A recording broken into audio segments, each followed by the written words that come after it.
It's been a hot summer for the past couple of weeks. Really, the extreme heat across the country is causing an increase in bite cases.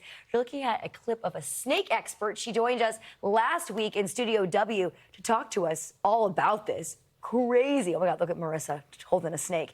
But in the past 6 months, rattlesnake encounters and bites have surged to approximately 250 encounters, with 3 confirmed deaths. Recently, a scary moment in California. Linda Martin was bit by a rattlesnake on July 25th while wrapping up an open house. Watch this.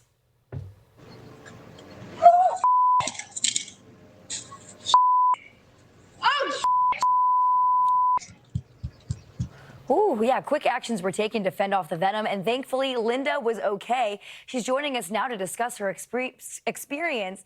Linda, oh my gosh, what a terrifying situation for you. Can you kind of walk us through exactly how this happened, how you felt when you realized what bit you? Yeah, thanks for having me on. It was a crazy, terrifying experience. I had just finished with an open house, kicked off the heels, came home and was trying to, relax for a few minutes, noticed that there were some pretty roses out front, and decided to just cut a few and bring them in. And couldn't even get a single clip before I felt this horrific pain on my foot that almost felt like a cut initially. And then it went from that to a quick burn. And had no idea what it was. And looking back, probably shouldn't have lifted the bush, but lifted the bush up to see and was face to face with the rattlesnake. So once I noticed that that's what it was that did the damage, I ran as quickly as I could.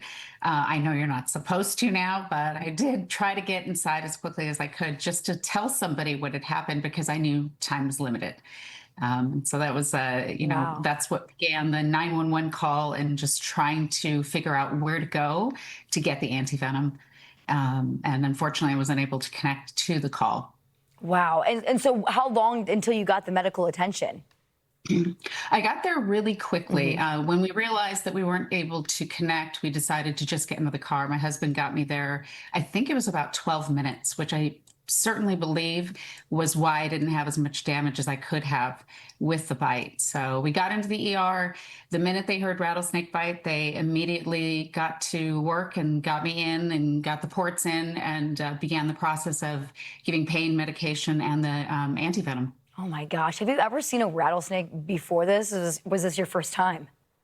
I had seen them before, and we've lived here for 27 years. So I've heard of them, I have seen them, but never thinking in a garden. You think when you're hiking, you're biking, or maybe in more rural areas, I thought I would, encounter one, but not, right in the front yard.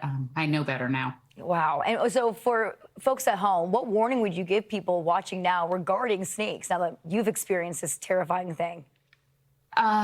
Be alert and be aware of your surroundings. They can be anywhere. I think this year they're out much more, and more interactions I'm hearing. So, where you think they're not, they probably are. Appropriate footwear. I mean, I never thought that I would need boots to go out and trim a couple roses to bring in, but, I do have boots now that are gardening boots, and gloves as well. And, with our situation and the kind of that fear of where to go, what to do, I guess be prepared for that emergency. Know what hospitals have the anti-venom. Make sure that you have, somebody that you can call in an emergency. But more than anything, I think just be aware of your surroundings. I don't stare at my cell phone when I go for walks anymore. I pay attention to everything around me. That's probably the best advice I can give. Wow. Linda, we are so glad that you are okay. Terrifying Thank you. situation, that is for sure. Linda, thank you so much for sharing your story with us here on Fox Weather. Thanks for having me. Stay safe out there, guys.